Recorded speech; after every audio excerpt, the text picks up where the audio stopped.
everyone, welcome. This is Patricia Roebuck for Citrus Twist Kits. I am using their October Halloween kit to create a mini album. I did a lot of prepping before I started assembling this album, which really made this come together so quickly. It was so fun. So let me show you. This is the little album that I picked up on sale at Michael's. And here are the little items from the kits. I say little, wonderful items. So you have your front and your back, lots and lots of crate paper, have some cardstock. Here is the add-on kit. I just wanted to show that because I use a teeny tiny bit. I use basically one pattern paper, a wood veneer, and some die cut leaves from the add-on kit, and I use a die cut from the Life Crafted. But everything else, those puffy stickers and those alphas, everything else I use the Halloween kit. It is awesome. Now, I want to create my base pages, and I want to start with the front of this cover.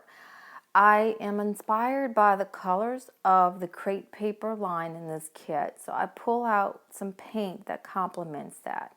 I don't really want to take away from that craft color of the chipboard from this album. I kind of like that look.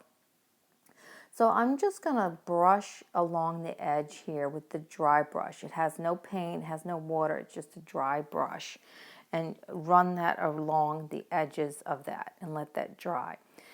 And then once I start that, I'm going to create the same pattern, but I'm going to not do the edges of the inside chipboard pages. I'm going to just brush my paintbrush along either vertically or horizontally. I'll just mix it up. But I'm just going to create some pattern, some color, some texture to these chipboard pieces. At first I thought I would use the pattern paper as my pages, but I really like the chipboard. I think it's a really nice place to then layer some of the extra little goodies from this kit. So I'm going to let that dry just a tad bit, although it's still pretty wet. But I want to add this awesome stamp, this Traveler's Notebook stamp set. It's got some really great texture. So I'm going to use my black Memento ink, and I'm just going to randomly stamp this image along some of those brush strokes to add some texture. So I'm already creating the base of my pages and loving how this is coming out. I am cleaning off that stamp really well because, you know, you don't want to wait for the paint to dry. You just want to keep going. You know, when inspiration hits, you just gotta go with it. So I don't want the paint to get on my ink pad. So I'm just cleaning that really super well and making sure it's not getting in between the image of my stamp. Now I'm going to do the front and the back. So I'm not going to show that process, but I also did the back.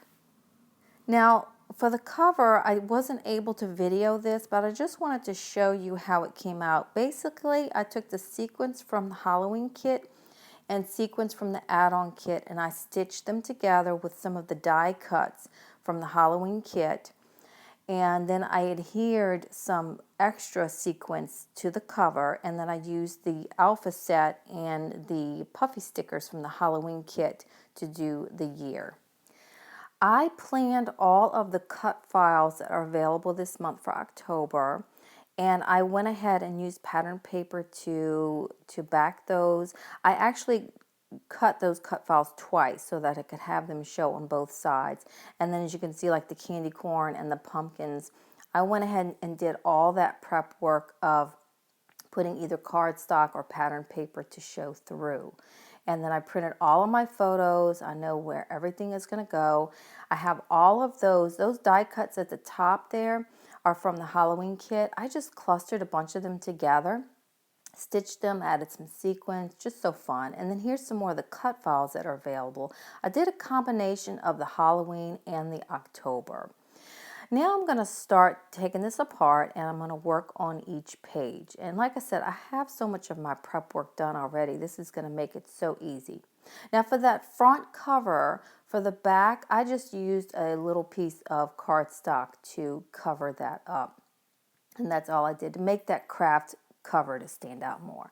This is where prepping really comes in handy, and I have all my photos ready. So I'm just going to start adhering and then adding some of these clusters. Now I just want to say I prepped and planned, and now I'm at a 3-day crop. So I'm actually doing this at a crop, and if you've ever been to a crop, it's very social. So you might see a coffee cup, a napkin. I'm not sure what you'll see. My workspace will definitely be a little bit more cluttered, and the lighting won't be as good as it usually is. So anyway, I just wanted to apologize for that up front. Now I'm just going to add a little stamping here to this first page. It's the Traveler's Notebook stamp set. I think it's my favorite sentiment. It says my favorite color is October. I just love that. Okay, so I'm flipping this over, and I'm going to use the next photo that I have planned. Now, a lot of this album is not officially Halloween. It's activities during October, so that's why I love the Halloween kit and just bringing in a little bit of that Life Crafted kit you'll see in a little bit. But the pattern paper here that I used, the little squares, are from the Halloween kit. The pumpkins are the cut files that Natalie created. I wanted to just use the outline of them. The faces are adorable, but since this isn't officially Halloween, I thought just having those pumpkins peek underneath is awesome. And I stamped Pumpkin Patch directly onto the photo with the Traveler's Notebook stamp set. And then I used the little hearts to accent that little photo, and that is from the Life Crafted kit. Now I'm using, like you can see as I flip through, I'm using quite a bit of the Life Crafted cut files that Citrus Twist has available this month, and I definitely had to use this one with the film strips. Now for these, I did shrink them just a little bit, but my album really is the length of it is about the size of a Traveler's Notebook, so I really didn't have to resize these cut files too much before I cut them out. I did do front and back. All of them I have prepped except for this one because I knew I was going to add my photos. So I want to show a little bit of this process. You can see I cut both of them together. I just had to make sure that I had the front and the back to sandwich correctly. Now I will tell you, I should have put the photos that are going to show on the other side first. And the reason for that is because once I adhere all this together, when I flip it over, I can't tuck those photos on the other side. You'll see in a little bit.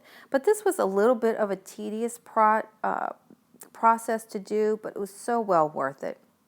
I had some of the inside frames saved to use as a template, which I highly recommend that you save all of them. I wish I had saved the ones that were not the perfect squares. Those are the only ones I did not save, and it really came in handy, especially when I had to insert directly on top the ones that are going to show on the other side. So as you can see, I'm fiddling with this, but it was so well worth it. It's just like backing with pattern paper on any cut file. But I'm going to go ahead and show you the other side. Okay, so that's the front side, and then here's the back side. And you can see it's adhered. I can't get the photo underneath it to trim it. So saving these inside pieces from that cut file really come in handy. I only had these perfect squares because I thought maybe I would use them in the album. But definitely, if you do something like this, save those ones that are not the perfect square. Those are the ones that are really needed. But this worked out fine. What I did is I would trim that based on that and then adhere that directly on top. When it came to the ones that were not a perfect square, I just kind of had to pencil it and then take it out and then trim it. And you can see right here, just in a little bit, this one I'm using the perfect square, but I'm going to fill the bottom one. So I have that little bit hanging that needs to be trimmed. So I'm going to use my pencil and then trim that and then adhere it. And this process is working well for me. I know I'm going to be able to remedy my little oops here. So I'm going to go ahead and use my liquid glue and adhere this edge down so that way it's secure and it doesn't move on me. So now I'm just going to show you the finished project, but I also want to show this little tip. When you're using those little squares as a template, there is a right and a wrong way. In that top photo, I had the template the wrong way, so my photo was a little shy and it was a little part was peeking out. So I'm going to use a die cut from the Life Crafted kit to cover up that little gap that I have there. You can really see it here with it closer to the camera. But what I ended up doing is I moved that photo up, had the gap at the bottom, and then I placed the die cut there along the bottom of that photo. And then I added the puffy heart. And then on the front side, I add one more die cut to the front of it from the Life Crafted kit. I did make one fun little shaker pocket using a Life Crafted page protector, and I filled it with the veneers from the add-on and the sequins from the add-on. But the die cuts that I use at the top are from the Life Crafted kit. And then the die cut, the tab die cut from the Life Crafted kit, I stamped Fall Fave from the Traveler's Notebook stamp set, and then I just stapled that into place there at the top of the page protector. And that is really the pattern that I'm creating with this album. I have the chipboard pages as my base, and I'm using the Life Crafted cut files as dividers here and there. I have pumpkin patch stamped on that one photo to bring in the pumpkin patch photos that aren't necessarily Halloween. And then you'll see in a little bit, I will go back to this page and I'll add Boo Fest, because this section will be part of Boo Fest, and then the last section will be trick-or-treating. It'll be Halloween. But I wanted to speed up this video so that it's not too long, and I know your time is valuable, and I just wanted to at least let you see the process of the pages coming together. I basically just am creating lots of clusters with either the papers or the die cuts that I've created, or more of the die cuts, and just adding those to the pages with the photos. For this web here that I did with the Life Crafted cut file, I made sure my photos on either side matched so that you wouldn't see the back side of the photo through the vellum. And that fun little idea came from Crystal Becker, to sandwich your cut files like that with the vellum. I really love that look. So really, I'm just going to go through and finish up the album with, adding puffy stickers, adding the die cuts. It really did come together very quickly. This is one page here that's going to have two photos, and I will make it a little bit lighter as far as color and embellishments because of the dark web on the other side, but I think it's just a perfect little amount, especially since it is a little bit more photo heavy. I even used that little strip of pattern paper that I found on my desk as a nice grounding and divider between the photos, and adding some more of the puffy stickers here. And of course I just felt like it fit. I used one of the puffy hearts from the Life Crafted kit on that one as well. Now here I'm going back because I realized I did want to emphasize that this was Boo Fest. So I added Boo Fest to the bottom of that double page spread. And now moving on to Halloween and trick-or-treating. And I love this Life Crafted cut file with the candy corn saying trick-or-treat. And again, I did the exact same thing as I did with all of them.